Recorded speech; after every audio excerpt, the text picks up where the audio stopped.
listening to Know You're Crazy. My name is Susan Denee. We all have crazy.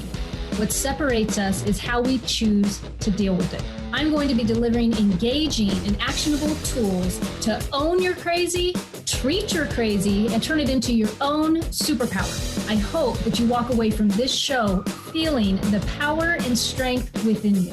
And never forget to enjoy your journey because you are worth it. Hey everyone, welcome to the Know You're Crazy talk show. My name is Susan Denee, and you are listening to Emotional Recovery in the Raw. Today's topic is grief.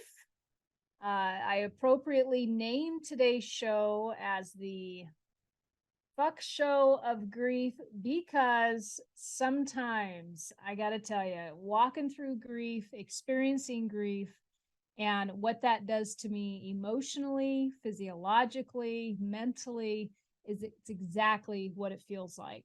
So not knowing what to do from day to day is part of grief. Not understanding what grief feels like is scary. Being responsible during the loss or caretaking of an elderly parent can feel surreal. A cloud of overwhelm is inevitable. Grief can undermine our embracing a new way of being. Grief as far as shedding an old identity and working towards a new one. When you are clueless about the details about how is that going to come together for me, yet you hunger for the new identity. Grief can show up as crying. It can also show up as boredom. Grief can be self-pity that slowly crawls up on you. Grief can bring with it a sense of mortality. Perhaps for the first time, if you haven't been through the grieving process, especially with the loss of a loved one. Today's show is for you if you've experienced grief or if you are currently within what you could categorize as grief. And if you feel like you don't know who you are at times or where you're going to go now that you've experienced this level of sadness. And to grieve is essentially to let go and to let the process evolve on its own. And so, this morning I was talking to a mentor. We were asking how I was doing. I'm in the middle of an elderly mom who's in the hospital. As much as we'd like to say that COVID doesn't take us out, at least some people, it does. Maybe it doesn't impact us as much like it did in the beginning. Thank goodness. But it is still capable of taking out the elderly. And I was talking to a friend the other day, and, I was talking about, have we really considered, because I'm in my late 40s, that as I age, that COVID is a real deal. Like it's a virus. We can even take the word COVID away if somebody's sick of hearing that. But it's a virus that can take us out. The same way as we age and the bones become brittle, a fall can take us out. These are real life circumstances now. Just one more has been added to the pool, right? One more way to transition or one more way to kind of seal the deal has been added to the pool of possibility of death, really. And so I'm in that right now with my elderly mother. Although her body is recovering, the mind's taken a little bit. The infection, it impacts the body, it impacts the mental. It's a disease of a virus of inflammation that impacts the brain. Any of you who have studied inflammation understand that, cognitively, how our neurons are firing off. This virus is absolutely deadly to that. And so there's a recovery period. And the older we get, unfortunately, and no matter how well we take care of ourselves, the body at 82, I don't care if you're anti-ager or not, is not going to operate like it did when you're 20, right? Like there's going to be some decline. And thank goodness for today's awarenesses and education that we don't have to quite go down as far maybe as others if we apply the tools that are now available to us to educate ourselves on how we can avoid some of the detrimental impacts of things like COVID. But having said that, watching somebody walk through this, especially when you're related to them, can cause grief. And grief is kind of weird. And so as I was talking today with my mentor, and I'm a pretty emotional person. That's the whole reason the show is titled Know You're Crazy. You've heard me say this a million times. But at the end of the day, I respect emotions. I think they guide us. They're there to feel. They're not there to be buried and pushed down. And so when I get overwhelmed, when I get maxed out, when my crazy is at its top, I'm pretty talkative about it. I'm not one that really hides that, and I have no need to hide that. I had an old boss one time say to me, we're sitting in the office, God bless his patriarch ass. I just got to tell you. But he looks at me and he says, Susan, you're an emotional person. And it was not said in a positive light. I think that sometimes we have judged ourselves for being emotional as if this is a bad thing to be emotional, to actually feel, to express. God forbid we express our emotions, right? And what followed up after I left his office, I really was kind of dumbfounded. He said it because it was an insult. Definitely it was an insult. Afterwards, as I thought about his comment, I thought, when I look around the office, the most emotional people in this office are the most productive and they make the most money. Because when we are emotional, we feel it can drive us, it can take us to new levels of accomplishment. But certain emotions can send us sideways. Certain emotions can cause us to pause when perhaps we don't want to pause. That was the conversation with my mentor this morning. Me feeling overwhelmed, stuck. It's been a few years, and grief has kind of been floating around in the background, and there's different stages of grief. So the one I'm going to really talk on, so a few years back, when I went through serious grief for the first time and the loss of my father suddenly, he had a week to talk to him before he went on the ventilator when COVID did take him out a couple years ago. He transitioned in December of 20. One of the things when I came back from that experience that I really wanted to understand was grief.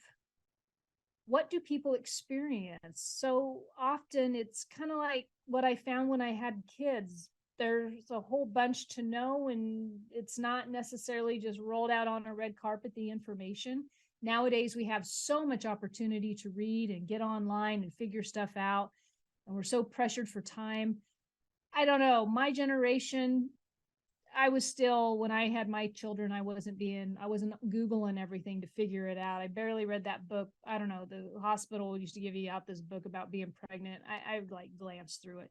So when I had children, there was all these new things to understand and know. And I remember asking myself, why did nobody talk about this stuff? Why did nobody talk about things that happen to the female body that you're not quite aware of until like 20 years after you've had your children and you're wondering why the pelvic floor is not strong, stuff like that.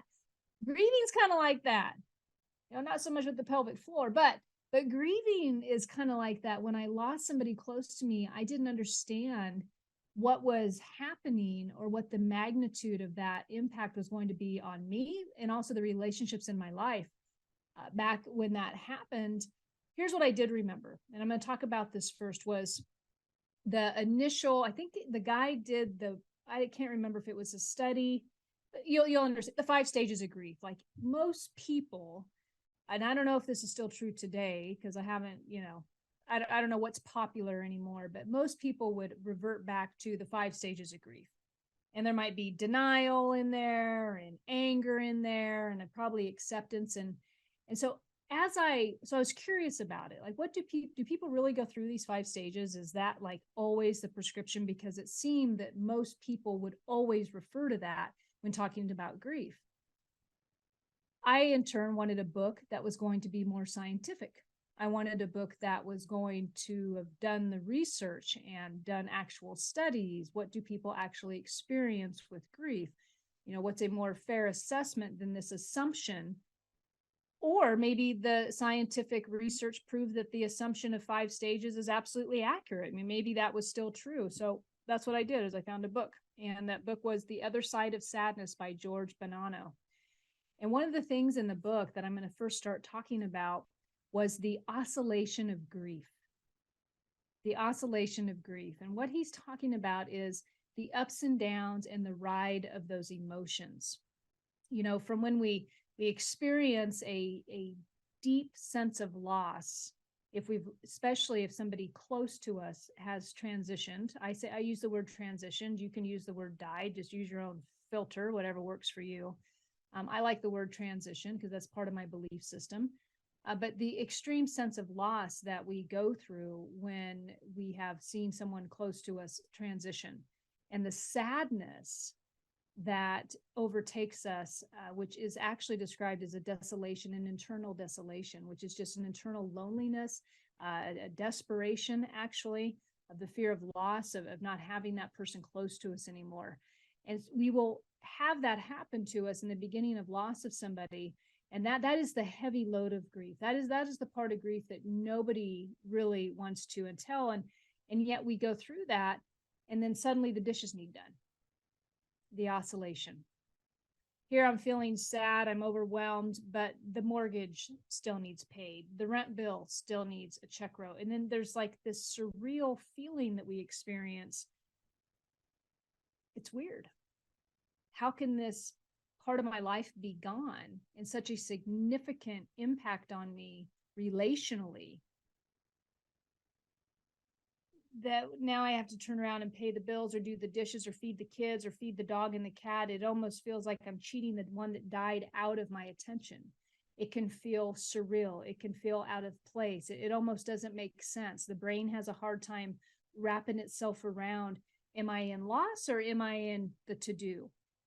One of the things that he expresses very well in the book is the oscillation of grief. And it's that up and down motion that we experience when we go from missing to the presence of the life immediately after the passing of the individual, or the grieving that we're experiencing. You know, the sudden interaction with other people, the weird feeling that people will actually comment that it's surreal how life just keeps going on, and this person is now out of my life, where I no longer, depending on your belief system, they're just no longer in my life, and yet life just continues to move on, and I have a to-do list still, and it feels cheating in a way. You know, the natural tendency is oscillation of life, right? There's always a give and take in life. We breathe in, we breathe out. We have the oscillation of breath. Our sleep, we sleep, we wake up. You know, we sleep, we wake up, the oscillation. And so the grief is just like that. So where we're deep sadness, that deep internal desolation, and then suddenly we have to go live life. Suddenly we have to go live life. And so when looking at the book and understanding the different approaches that he was making to grief, got me back to, well, what are these 5 stages about? You know, what are the 5 stages? Are these, are these BS stages of grief? And so what he starts to say is, grief is primarily a sadness. It is one emotion.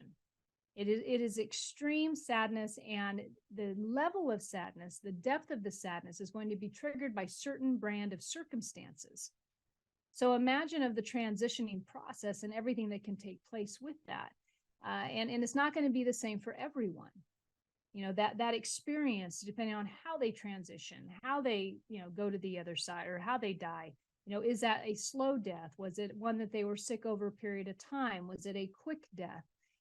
How we enter that sadness and how long it's going to last, really, is really going to come down to our beliefs in several different areas.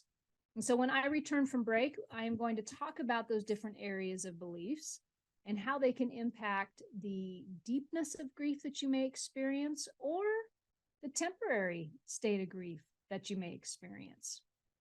All right, so we will be back shortly, and we will talk more, or I will talk more on grief.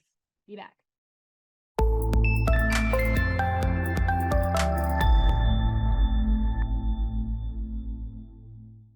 Hey everyone, welcome back to the Know You're Crazy show. My name is Susan Denee, and you are listening to Emotional Recovery in the Raw. Today's talk is on grieving. It's on grief. It's the experience of grief, the sadness that comes along with it, the process that comes along with it. How long does it last? How long does it not last? What is determining the impact of the grief? As I shared in the first segment of the show, I was, after my father had passed a couple years ago, what felt sudden, I had about a week with him before he transitioned. I decided to instead assume that I'm just supposed to go through this. People would say to me, oh, you're grieving. Just expect that. You're grieving. And I didn't know what that meant, because I had never lost anybody close to me. I had grieved over the loss of a pet. I had grieved over the loss of my first marriage to my children's father. I had even grieved a little bit with some identity stuff that I was walking through, but I had not grieved the loss of somebody close to me. I didn't really know what to expect. As I was sharing in the first segment, the weird thing about grief is when somebody close to you transitions, the next day the bills need paid, the next day the dishes need done. In fact, could be moments later, you need to go get something to eat and everything feels surreal. It almost feels as if it's not supposed to happen like that, as if I'm cheating out the person of my attention, the one that died, as if they're conscious enough or aware enough to even care. Grief is tricky. It's a little confusing. It can feel overwhelming.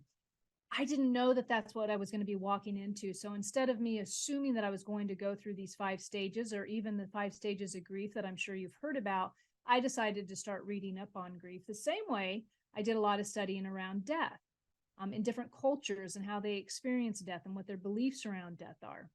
And what I found in one of the books that I picked up on grieving was that it is absolutely individual to each person. And there's a few things that contribute to that. One of the things that will contribute to your experience with grief or the loss of somebody is what your beliefs are around that. Many of us have been influenced by religion, whether it was voluntary or involuntary. I was raised in a Catholic household. I do not practice that religion today, but that is where I was raised. And so the belief system within the Catholicism literally has some strong opinions around the afterlife. Some people might refer to it as heaven. Some people may actually still need or do believe that heaven exists. And that'll bring some type of a peace to them in their final days. Other people in Catholicism also believes that if somebody commits suicide, that they're in purgatory. Like they ain't going to get to heaven. I have personally witnessed folks who have lost somebody close to them and had early influence in Catholicism experience distress at the idea when the person close to them passed away, one by suicide, another one had passed away, but it had lived a life of culturally, I don't even know how to say this, behaved in a way in which most people in cultural beliefs would say that wasn't okay, right? And so this person was concerned that they weren't going to go to heaven. And so the religious beliefs behind these two scenarios were impacting the survivor of how much peace or non-peace they were going to have with the person who passed away. And the beliefs directly would impact what their experience was going to be in the present. It's important to look at your beliefs around life and death when it comes to how, if you're even pondering, how would I experience grief if somebody close to me transitioned, if somebody close to me died, how would I experience that? Because you will get an indication by simply asking yourself, well, what are my beliefs around death? Do I have a fear that somebody can still go to a quote unquote hell? Do I believe in hell? Do I believe in, the pearly golden gates of heaven? I don't know. The other one that will impact how you experience grief is your relationship with the individual. Different relationships are going to impact you differently when they pass away. A positive, loving, respectful relationship with the parent is going to give you one level of grief. And where if you are super angry or resentful at a parent, you will have a different experience with grief. And I'm not saying that experience is necessarily right, wrong, bad, or indifferent. The positive, loving parent, you might have a shorter experience with sadness because you just trust in your belief system that all is well. Where somebody who comes from a dysfunctional, perhaps a parent who was abusive, will be much sad or more sadder, is that a word, sadder, for a longer period of time because the relationship really never had any closure in the physical realm. That could also be an experience. So what your beliefs and what the relationship of the person who has transitioned is to you will directly impact how you experience that loss, that sadness that I spoke about in the first segment, how deep it goes. Those are two things that will contribute significantly to that. I know for me, when I picked up the book that I referenced in the beginning of the show, which let me just read it because I don't like to get it wrong, The Other Side of Sadness by George Bonanno. The reason why I wanted to read that book was because he's taking more of a scientific research approach to grieving and what people go through with the bereavement process. He wanted to know that if the 5 stages of grief were actually a thing, if everybody experienced a very similar tendency to go through those 5 stages, or if it was different. And his research went into the folks who had lost family members or friends or close ones to the 9/11 attack. And what he found was very interesting. Depending on the individual and their perspective and their beliefs, like I had mentioned, really determined how long or not long they would be sad about the loss of a loved one. There was one that stands out to me where a mom and her daughter were super close. They ran a business, or they were building a business together. They talked every day on the phone, and the daughter had died in 9/11. And when he spoke to the mother, what he comments in the book is how well she come across, like not sad at all. She had totally embraced the idea that her daughter had transitioned, and she was grateful for the time that she had with her. And the mom also came from a perspective of, my daughter wouldn't want me sitting on the sideline grieving over her and not living my life. And so I have chosen to move on. Other individuals he would interview had lost someone, and yet a few years later, they were still in a deep sadness that they had yet to shake. So what happens when you're in those deep sadness that's hard to shake? How do we function? At the beginning of the show, I was in the opening of the show, I was talking and sharing about, grief can be sadness. Grief can feel like overwhelm when the to-do list is large, but you're suffering from a deep depression of loss, of sadness for somebody. What does that look like? I know for me, it sucks. It just sucks. There's no other if and way about it. When my father passed away, taking over somebody's life is what it felt like. Their finances, the paperwork, how somebody else is taken care of. If you have an elderly parent who's now surviving, they might be faced with dementia, they're caretaking, and suddenly you find yourself, like for me, my children are almost raised. I'm not pushing toddlers no more. Teenagers, sometimes you think they're toddlers, but they're not. They have a louder voice, and they actually sometimes make sense, but you wonder if that's right or not. Anyway, but as your children are already raised, and then you find yourself making decisions for your parents. And if you're not close to the parents, like proximity wise, that can be a very stressful thing. So going through all of that for me has been really quite challenging and stressful at times. Battling with the guilt. Am I doing enough? Battling with integrity. Did I not call enough? Should I call every day? I know they're lonely, but I'm not calling as much as I could. Feeling guilty over not being there as much as I think I could be there, or am I supposed to be relieving them of their pain? I know for me, one of the best things that I can't remember if I heard it or I don't remember where I got it from, but understanding that, oh, I know, it was my therapist. She's fantastic, by the way. But it was letting me understand that my mom has her own journey and it's none of my business. I do remember feeling that way about my children when I went through my divorce and was dealing with the grieving and the loss of that marriage, and thinking about the trips that we wouldn't take together as a family, and thinking about the birthday parties that would be split or at least awkward, right?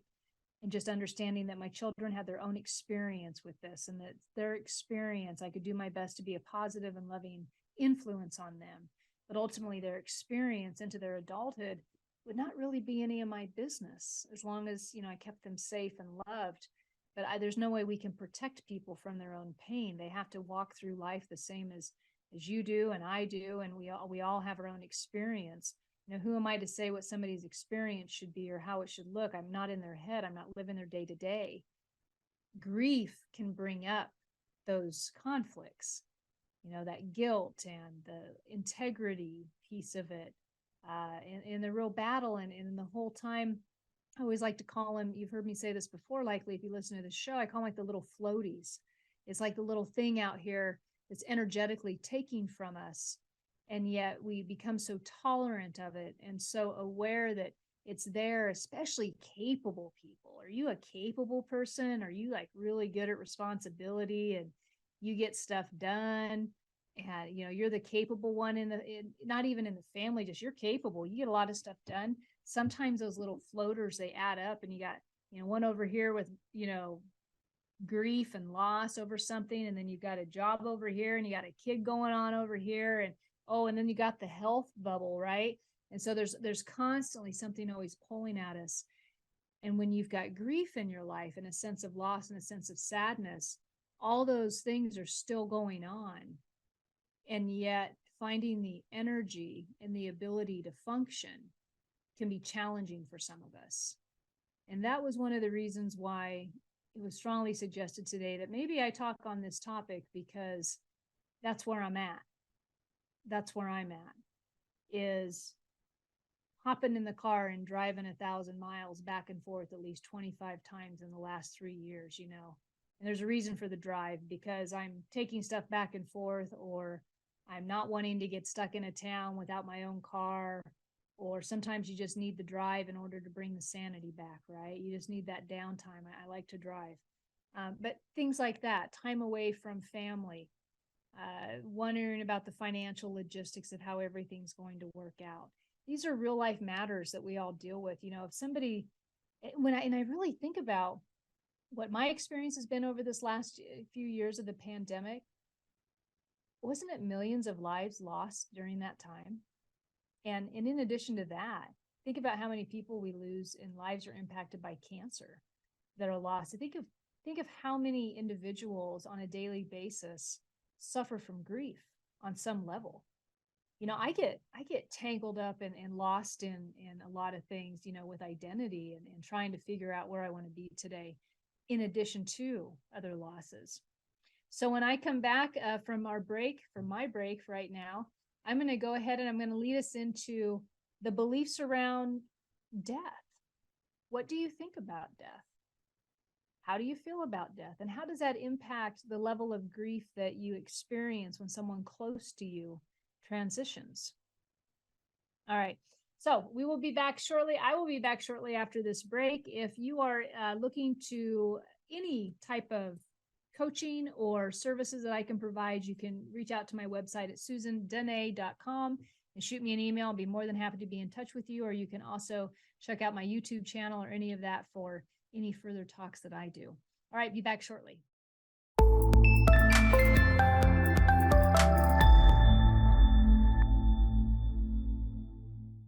Hey everyone, welcome back to the Know You're Crazy Talk Show. My name is Susan Denee, and you are listening to Emotional Recovery in the Raw. Today's topic is grief.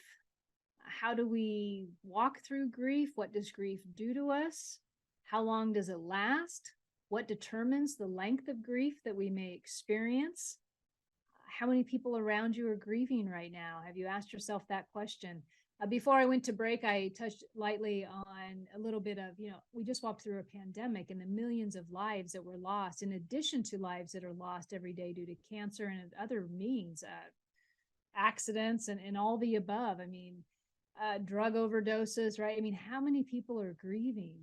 And energetically, what that does to us and how it impacts our relationships, and the impact of the belief around death and how that will correlate to the experience that we have with grief. I touched briefly on that earlier on in the show, the religious beliefs and how that can impact our experience after someone passes, whether you practice a religion that believes in heaven or hell, purgatory, is your loved one now experiencing that? Some beliefs are in higher consciousness. We are all that is. That's more of the realm that I come from. I believe the physical body goes away, but I believe there's a piece of consciousness that gets entered back into the stream of consciousness, and that energy in and of itself is alive. So therefore, I do believe that certain hits in communication can come from afterlife or the non-physical realm. I'm comfortable with that belief. It brings me solace. I don't, it's just my belief system. So what you believe as far as death is concerned will absolutely impact the grieving process. I have mentored women who have been grieving for years I've mentioned on other shows when I touched lightly on this topic, the impact that a anniversary date can have on some individuals, the belief that on a particular day, I need to feel sad about the loss of this person, uh, the necessity behind reliving the loss just because it's the day of that person died. That can impact us in how we grieve. And are we choosing that date for a reason? Why are we choosing to relive the death in a negative way? Or is it just a healthy sense of sadness? It's a reminder. We represent the day and we remember what we were doing the year before. I would say that you might have a problem with grief the same way I would lightly joke about a problem with alcohol. If you're still grieving heavily on those days and it's been like 20 or 30 years, I mean, there's a certain point where maybe you might want to let go a little bit more so that you can experience peace and satisfaction. Every anniversary day is a celebration of that transition, right? So different ways of looking at death. What about when you are in life and you have a different kind of death? What about and I'm going to stir in one direction, and then I'm going to come back to physical death when we experience somebody who transitions. But what about just life circumstances of grieving? What about when you embrace a brand new identity? You're looking to become a new person in a new area, and you can't quite shake the old way, but you're not quite into the new way, and so in between is a bitch. I always like to say awareness is a blessing and a bitch all at the same time. What about that type of death? What about the ego death? I was thinking about Eckhart Tolle today as I was pondering, grieving, and letting go and higher consciousness. And Eckhart Tolle does such a fantastic job of talking about the ego deaths and losing attachments. How many times are we attached toxically to items that keep us in a sad state of mind for fear of letting go, of truly surrendering? If you've ever experienced an ego death, you will know it is not a pleasant process. Sometimes it can last. Well, I'm probably in one right now that's lasting about 4 or 5 years, might be a little bit past the time I want it to last, but there's good in that. And there's a little bit of obnoxiousness in it also. So there are different types of deaths that we can experience. And when we're letting go a certain portion of our old self, that can experience its own grief. Like I miss being able to be more blunt as much as I've learned to articulate in a more professional fashion my words, and maybe that's just getting older and maturing. But I kind of miss the obnoxious side that I used to live more often. There's different things in my personality that, although they have gone to the wayside, and I am glad about that, I still kind of miss it. And so there's things that we will leave or we let go as we gain new experience. Sometimes it's because we age. I like to call some of those the personality ego deaths, and those can be sad too. We don't quite know who we are, and we're kind of like in our own state of indecision at times. That can happen. I think that the tender part of grief is the tender part of grief, and yet the altruistic side of grief would be the absolute presence that grief brings to us and death brings to us. The in the moment, being aware of everything. I don't know if it's necessarily a pull to be emotionally sad, an addiction to sadness during it, a borderline self-pity that we may experience. To provide an example, if you've ever packed up the belongings of someone who has transitioned, it can be a bittersweet, not even bittersweet. It's really sad, but there's a total awareness and presence of what you're touching, of how they used it. The tenderness of when I would look at my dad's driver's license, or his all the business cards he'd have in his wallet because of the ones that he used for the car mechanic. He had all the cards of everybody. He was not a cell phone guy. He was still doing the wallet with the business cards, or I'd pull out the pictures that he had of his grandkids, or he had of my sister and me, and how old or dated they were. The sentimental things that we notice, the presence that it comes when we're experiencing a transition of somebody who's gone. Even this week, being around my mom and going to her apartment and making sure the affairs are taken care of. My mom is like 4'7", and now she's lost so much weight. I think she might be like 120 some pounds. She's just a teeny little thing, but her little feet are like size 2.5. And seeing the shoes, I always think shoes give us such character. You can really tell a lot about a person if you look at their shoes. You can tell if they like bright, shiny, expensive shoes. You can say if they've walked in those shoes a long time, which will tell me that they've either got a pull to those shoes or super comfortable for their feet. If you ever watch a homeless person and you look at their shoes, you can tell how many miles they may have been walking in those shoes. And, sometimes it'll bring a little heartache to you. And I think that's the heartache of grief that we experience when we see the personality that comes through and the items that they surround themselves with. And that is the human connection, in my opinion. That is where we connect, when we can feel true compassion and true love for our fellows. And is it men and women, we, whatever. But when we can truly feel that touch and that connection by seeing their character and what they portrayed in their life, and knowing that we were touched by those people intimately, emotionally, mentally.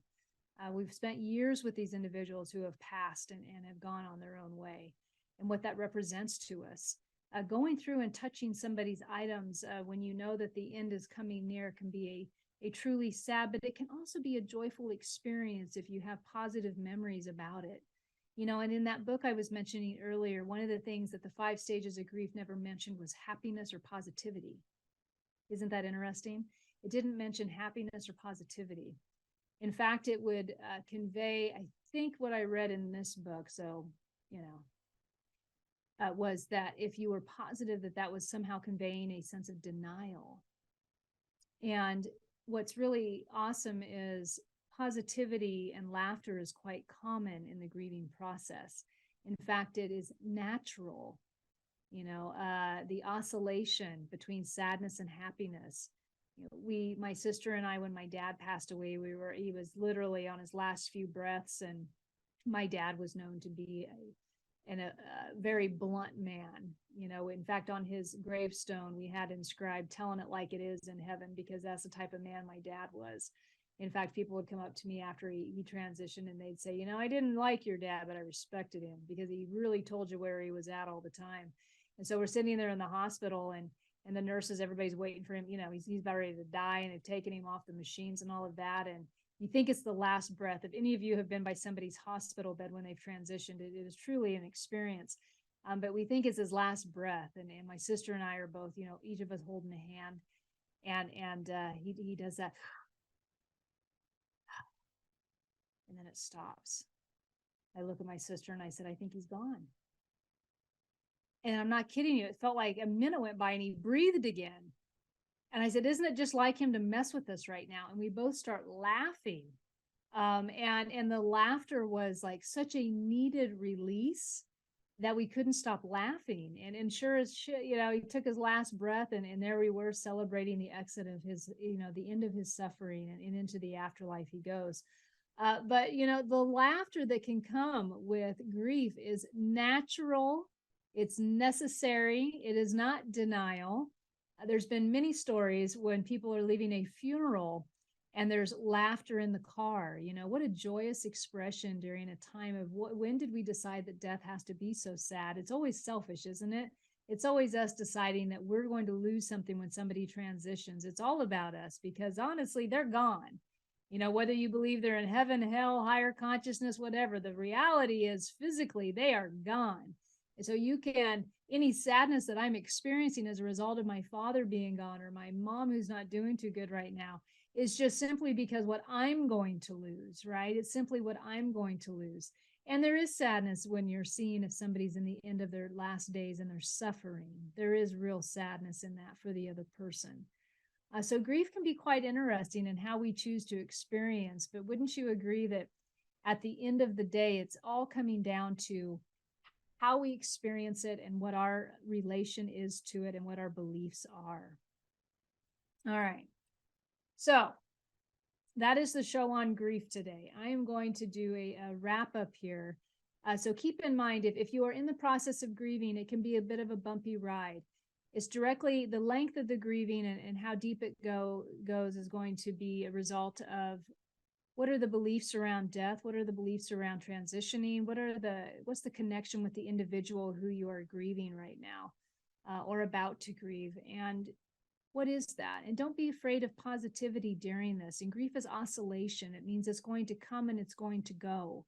It'll feel surreal. You'll have moments where you're wondering, I can't believe the cat still needs fed and so just passed away. It can feel off, but it is all natural. It's part of who we are as human beings. We are connected to a certain level, right?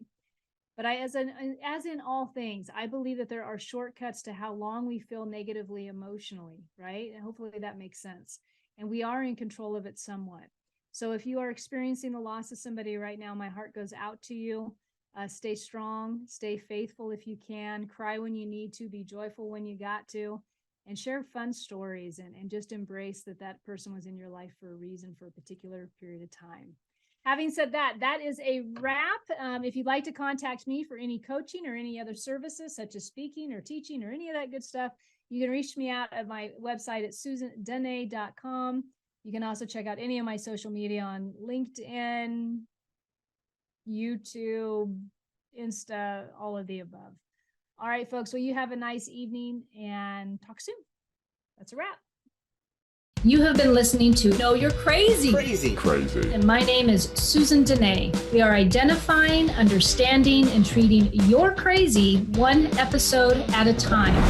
Tune in to transformationtalkradio.com. To connect with me or Growth Spurt Your Life, please visit susandenee.com. That's Susan Denee, DENEE.com.